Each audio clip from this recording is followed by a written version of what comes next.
Hey, welcome back to another Black City Coffee vlog.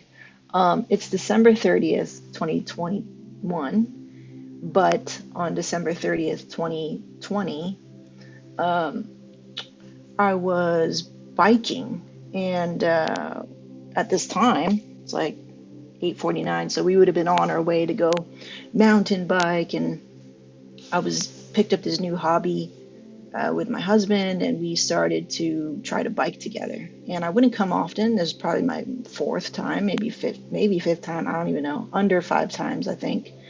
Um, and we started to bike together. And I thought, oh, cool. Like I've been dealing with a lot of health issues and chronic pain stuff. And then I thought, well, I used to do so many active things with my husband when we were younger, and I felt like I had fallen out of that, and I felt really guilty about it.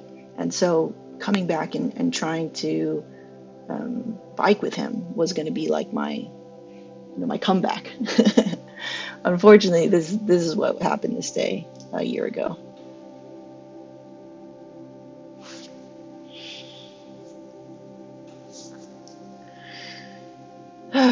Anyway, um, it was vlogging and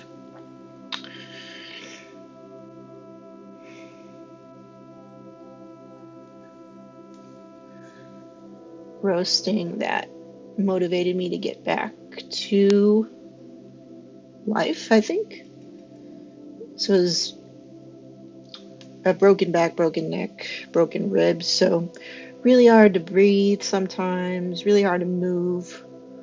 I was basically confined to the bed for not that long, if I compare it, but this is not to compare. This is to not feel sorry, but to really like appreciate what happened and the changes that followed thereafter and how positive it became, because sometimes we go through life and making decisions, doing things for the wrong reasons. And this is a very extreme example of what can happen when you do something for the wrong reason, even though your intentions are good. And I think for me, it's important to, because I didn't even think about it. Like I got a notification on my phone, it just pops up like Google Photos will just prompt you and say, this happened a year ago. And then I was like, randomly, I didn't even think I was going to make a video like this, but randomly I was like, oh shoot. And it started to just slideshow all these pictures um, of what happened a year ago. And it's really fast too. Like to think of that time when time was really, really slow, and I was really just kind of like, I couldn't, I would sleep a lot because, for one thing, it would kind of like numb the pain of that experience, and then I could move on to the next day. And if I moved on to the next day, that also meant that I was getting better because time is just passing. But to make time go fast for you uh, during that time was it was just really like is the thing that really kept me going. And thinking about when I'm better, I would write and script out the next vlog I was going to do, and it really excited me and motivated me and gave me something to do mentally as I was healing, because it was so, you're just bored out of your mind, and you're in pain as well, so you don't feel good, you're nauseous, blah blah blah. So yeah, the recovery was, you know just painfully, it was painful. And I suffered from the hospital to being at home, but at least I was at home, and that was great. That was just an incredible privilege to be able to recover for the most part at home and not be in a hospital away from my family. Because this is, of course, I was in the hospital during basically still at the middle of the pandemic and how everybody was kind of like acting. So I remember in the hospital, it's just like you can't see anybody. So throughout the whole thing, once I got airlifted to the hospital, I had no contact with anybody for a good like 10 days. So that was it was just very lonely.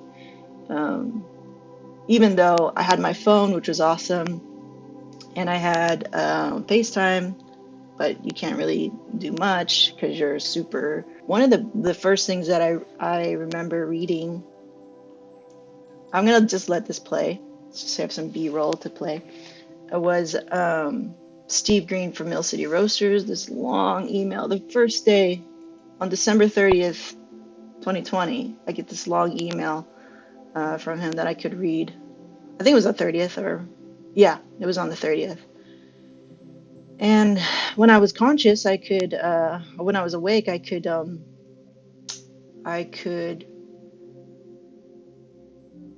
get a little boost because, of course, my family was there, sending really loving messages. But to know that somebody from like a head honcho from the big industry that I was so new in and trying to just kind of like find my way, and it was such a boon of support at the time, and it really made me feel great at that time. All the while getting the message, like I remember the doctor come in, and the bedside manner of surgeons is not that great. So he's like, "Yeah, so your T7 is gone. There's nothing there. It's completely exploded." He said exploded to me. I was like, "What the?" Anyway, when I think back at it, there was a lot of like moments that you could probably turn it into like, I don't know, I feel it's like material for stand up or something, just how like freaking raw it was. Uh but and it was quite experienced because I was tripping balls all the time, being on all the drugs I was on. So and it was scary for me. Like I hated that feeling. Didn't feel good. Had really weird visions, hallucinations. I remember the nurses and the doctors like, you need to get some sleep. I was like, but if I close my eyes, I go to the dark place. I remember that. Um, but yeah, just looking back, like getting the second chance to, um, I remember the first thing that I felt, which I still feel today, obviously, is this incredible surge of approaching things with compassion. And I also came to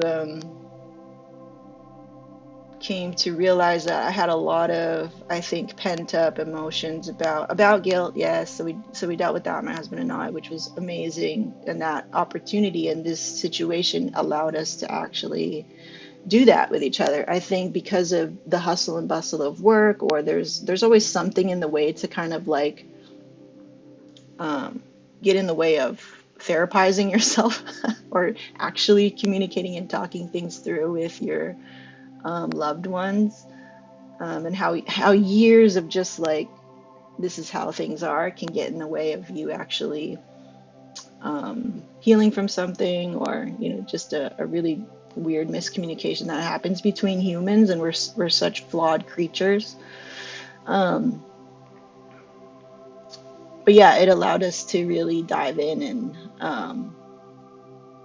address those issues directly because there was no escape for me. It was like I was like this, confined to this brace and confined to very minimal movements, and we really couldn't escape the fact that we needed to fix some stuff in our relationship, and that was awesome. I was really blessed to have that opportunity because of this situation, right?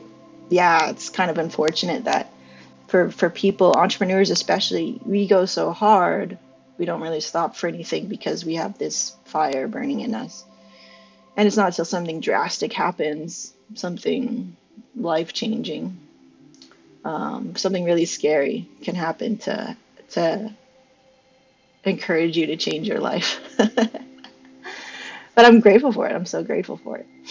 Um, and as we continued on, I was sitting there in this room, which is now the coffee lab that you guys see now, that I've really put a lot of love and work into, and turned it over, countless times, and turned it into a place where I can really practice being a visionary. I can practice choosing things for me and not because somebody else is expecting something of me, which I just, like I've said before many times, the I think one of my biggest limitations in creating a successful coffee company or roasting company or business is my own lack of not being not being that visionary, not like always being second.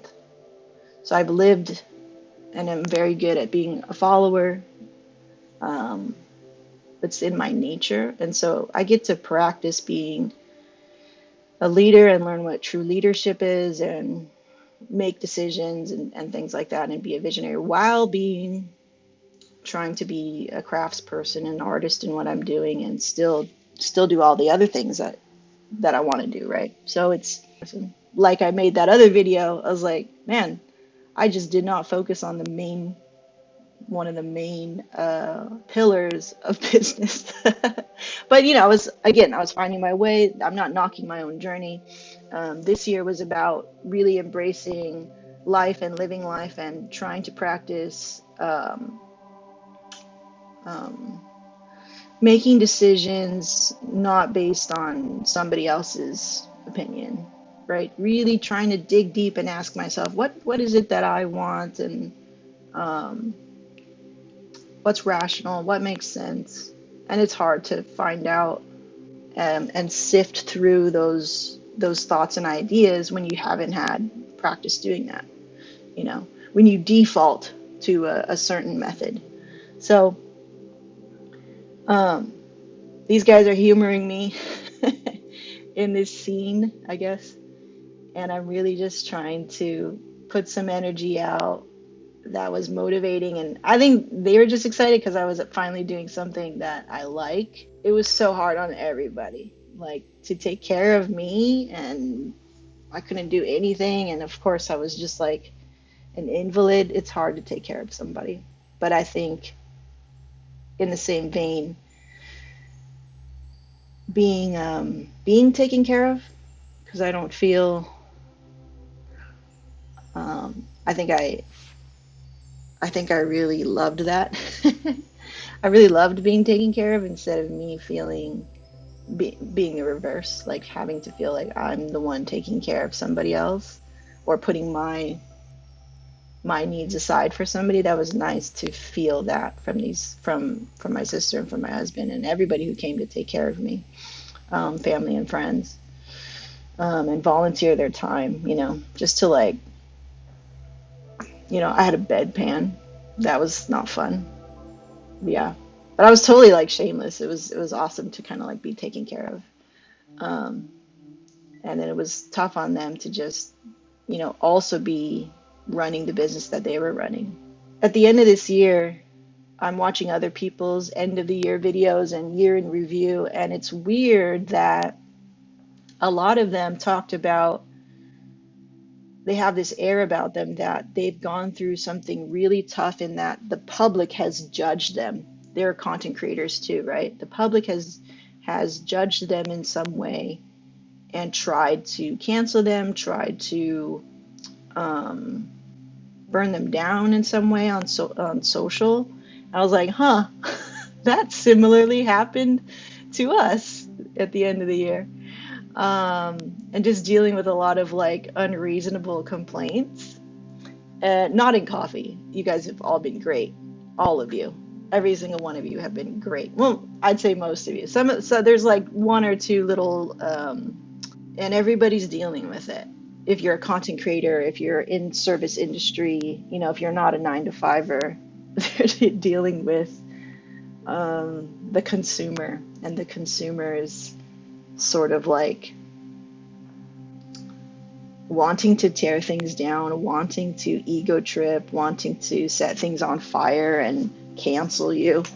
Um, and I was thinking, I almost died a year ago, and I've been trying to practice compassion and forgiveness. So when I see things like that, and I see other people doing it to other businesses, I'm like, they are hurting.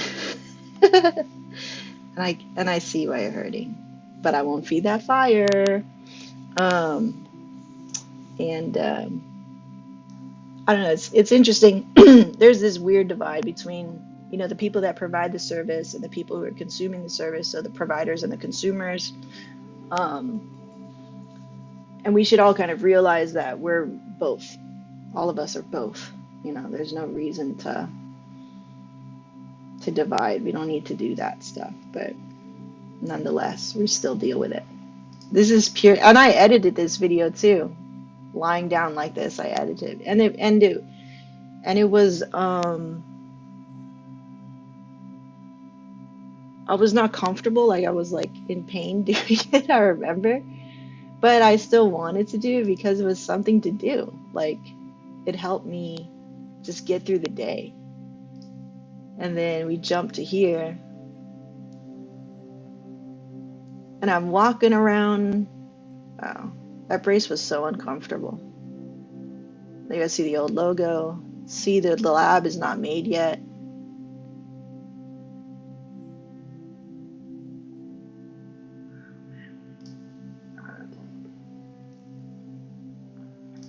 So when I was walking around like this, it was, your head is feels like it's full with a little bit of water, and so it would always feel like sloshing around, like your brain was just sloshing around. So again, I wasn't as sharp, obviously.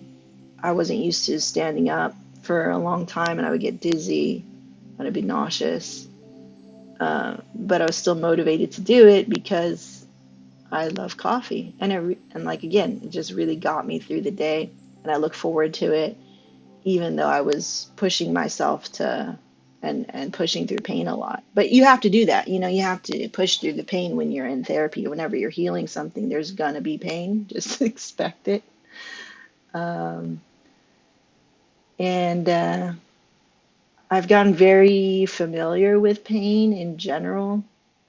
They tell me it's always going to be there, and yeah, it has always been there throughout this year, and I always feel something. But instead of thinking of it, I've kind of made my peace with it a long time ago. Even before the accident, I'm very familiar with living with pain. um it's just like it lets kind of lets me know I'm alive. Yeah. That I just feel a lot more emotionally and physically. These coffees at this time probably weren't the best. But you guys are so supportive, um, in buying coffee and supporting us and helping spread the word. I had a GoFundMe at this time, helping me pay for all of my medical bills and everything.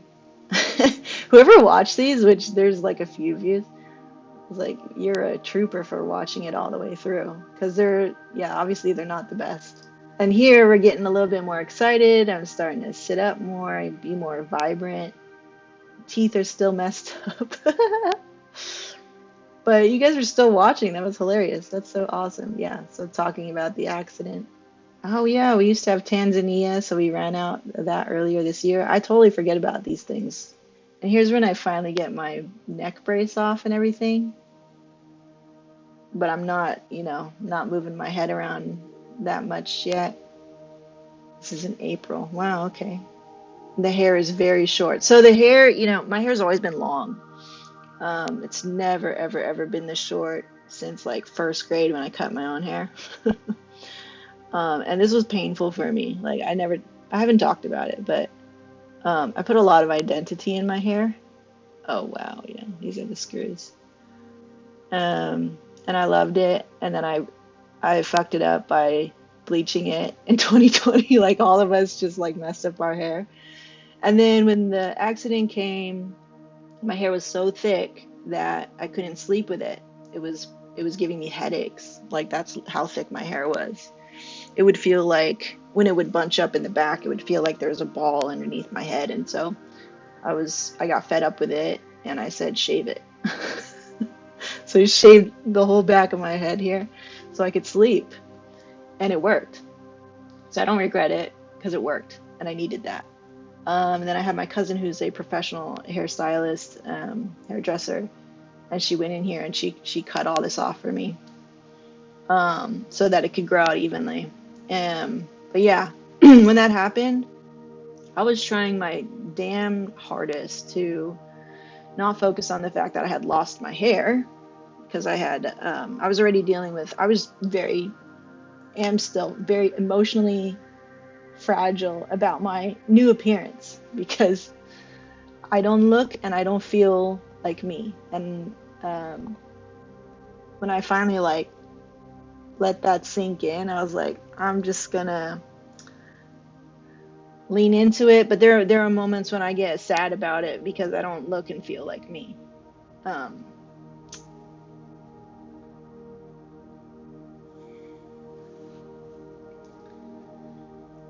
but it's all aesthetics, like it's very, in the Matrix, my digital self-image doesn't look like me. And it's loss, it's grieving, so I leaned into it. I leaned into this very tomboy look, which I'm very okay with, um because that's the only way I kind of feel comfortable, I guess. And then really, it's not about me and how I look, but let's be real. People care about how they look, especially if it's very stark or it's very sudden, changing your look. Anyway, yeah, this is the first time I could actually lift my hand over my head like this. There's pain doing this, but you have to do that. You have to get through that when you're recovering because the body it really adapts. So the 2 weeks that I was out or whatever it was, and then plus the recovery up until April when I could actually do this, um, that's a solid 4 months of not really doing normal motions, so your body adapts to that, and maybe it's going to take it takes like double or triple to um, get it back. I don't know why, it just does. Especially if you're, 35 like I am, it just takes a little bit longer. I think if I was younger, then I would find my way back easier because you have a younger body, but I have a different body now too. So, but yeah, that was cool. That was a cool moment. That was such a win at that time. Such a win. I want to jump to here and shout out to Chris Millar. It was so cool to do um, this content with him. It was like a collab unintentionally, and I really appreciated his setup. You'll see here, like, what a cool setup, right? Clean, way better than mine. Shout out to this guy. Shout out to this guy. He had the coolest. I mean, hopefully I helped, but I don't think I did. Sorry. It's really hard to help somebody who's in a totally different situation to yours, but he's doing all the right things, and I think, I haven't really heard from him since, and so I think he's off and running, which is awesome. That's what I love to see. That's so cool. Best decaf ever that we found, um, which was our Palo Rosa. Oh no, this is a different one actually. So this one um, was the one that they couldn't get anymore. Oh, look at this hair.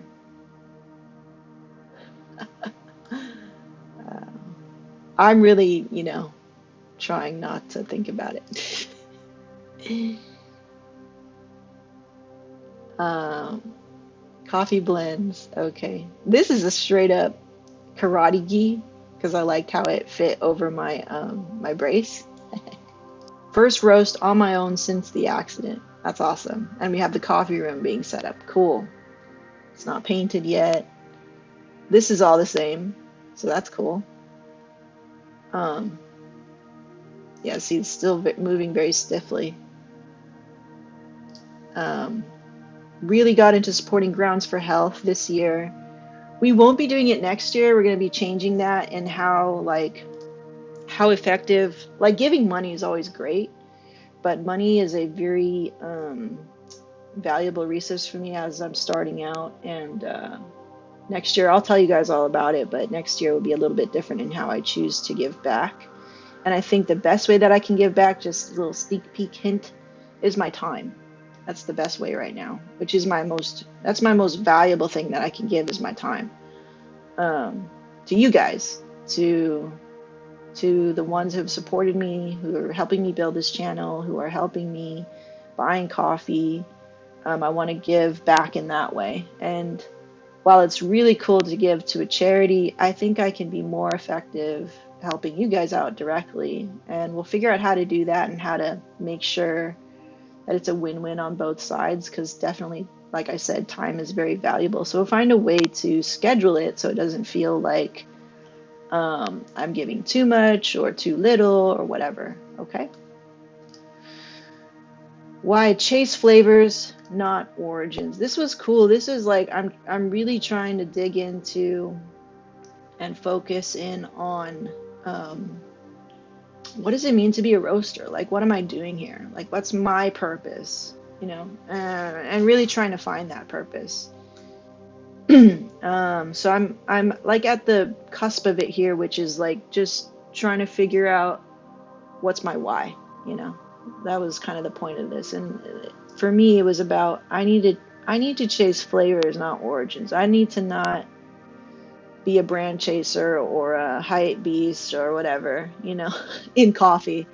I definitely hate that. I stray away from kind of like what's popular because I want something unique and I want something underrated maybe.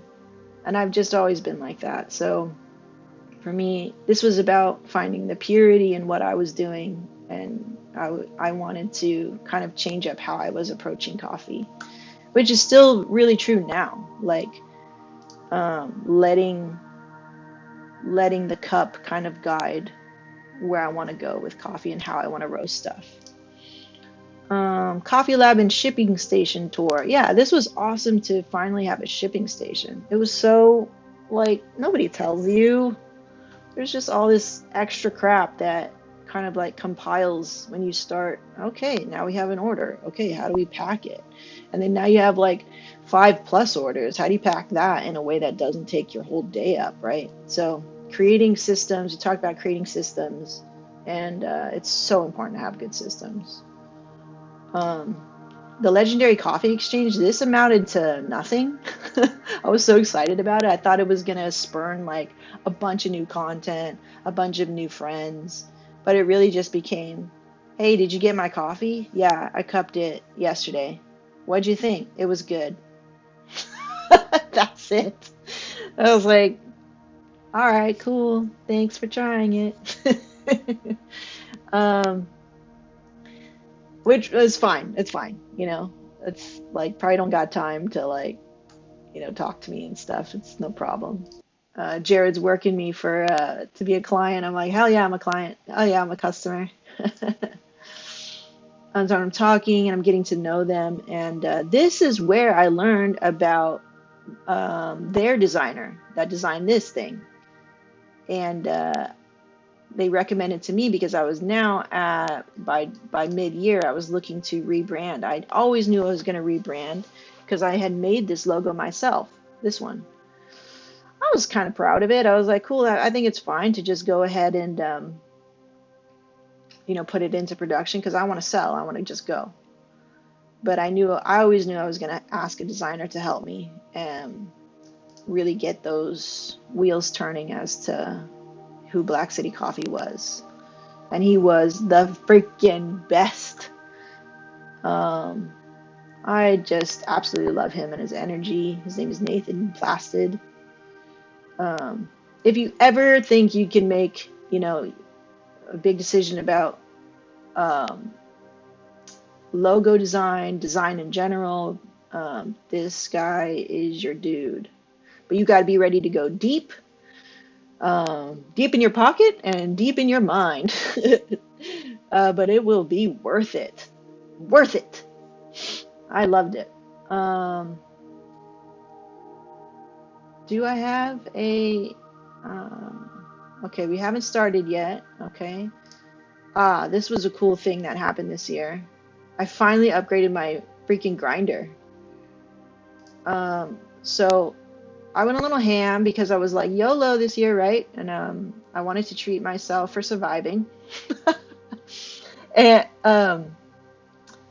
and I bought a bunch of Fellow stuff because I always thought it was beautiful. I've been eyeing them for probably about 2 years now, and finally, I just got all the Fellow stuff that I wanted, and I am very very happy with it. I love my new Carter mug. One of these canisters doesn't work, um, and I'm just too lazy to go contact them and tell them that it doesn't work, and I don't care. New coffee station tour. It really helped me be able to identify and have clarity between flavors. That's what was so important of buying that that grinder. I'll go into a separate video about that, and as you know, being like 6 months in or whatever it is, and why I think it's so important to have the best grinder you can afford. Where does Black City come from? Oh, this was a I kept getting this question, and the freaking like spelling of it too. Like I wasn't even sure. I kept putting Black City together, and other people would separate it, and then my designer separated it. So I was like, oh, I guess it's separated. So he just decided for me, and I was okay with it. And then we also were able to snag the word black, BLACK, coffee, City Coffee, .com. So I was able to buy that just in case somebody didn't know that I spell it BLK. And he mentioned that to me, and I'm so glad that, because the first time that we tried to get it, it was unavailable. Somebody was squatting on it. And then one day it popped into my brain, and I said, I wonder if he's still squatting on it. I checked it. It was available.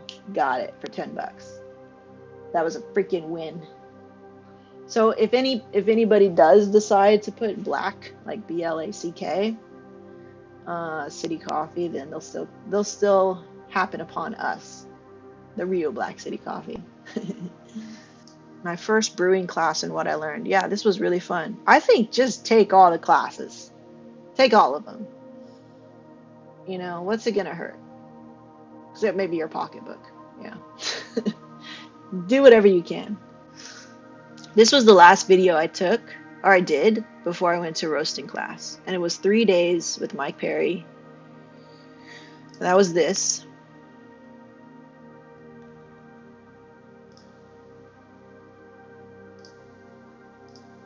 Scoring coffee. Talk about the whole thing here. It's pretty long.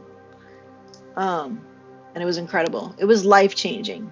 This was life-changing, guys. Like, he not only made me a better roaster, but he made me a better person, I think. I mean, that's pretty damn crazy. We get the final like launch of the rebrand, so you start to see the fonts change, and we have our own custom font, and we have a sub font. We have many iterations of the logo, and I love it. You guys see it here like this. And I cannot say enough that my designer is fucking kick ass. Like and like a good soul, like a good human, a very good human, a great human. And so encouraging and helpful and generous, you know. Wonderful. And here we start trying to like slowly start to pick stuff up, try to share what I've learned as best I could. And I'll keep doing that for sure as I get better at conveying what I actually mean. I'm not good at that yet. I think it's because I'm not, you know, I'm still learning. So when I'm conveying something to you guys, or I'm sharing something with you, it's like a very real-time effort of a newbie. The only difference that makes me seem like I know more is because I put it out on video. Like, I want to make that very clear, you know? So just know that I'm just like you. You know, the only difference is I'm making videos. That's the only difference. But I'll have to say that making videos makes me a better learner, because I get to rewatch and I get to listen to what I'm saying as I'm like teaching myself. It's like a cool cycle. And then all the way up to annoyingly roasting for myself. You guys like that one. When to drop light roasts. Something wrong with this coffee, traveling, and into the daily content cycle. So now we're in here. Me posting daily, if you haven't noticed. This is just going to be my my challenge to myself. It helps me learn. I think it helps you guys, and it definitely encourages more discussion, and it helps build the channel. Um, and the next one here, a little sneak peek. Do books even help? Or least favorite coffee of this year? Yeah, so I'm going to keep going with daily content. Thank you so much for watching. Thank you so much for supporting. Um, this video started out like on a tear, but like know that they are freaking happy tears, man. Like I'm so happy to be here. I'm happy to be alive. Um, I'm not gonna waste any energy on negativity, even though my tendency would be to have it gnaw at me or not forgive it or be angry at it. Like I don't have any time for that stuff.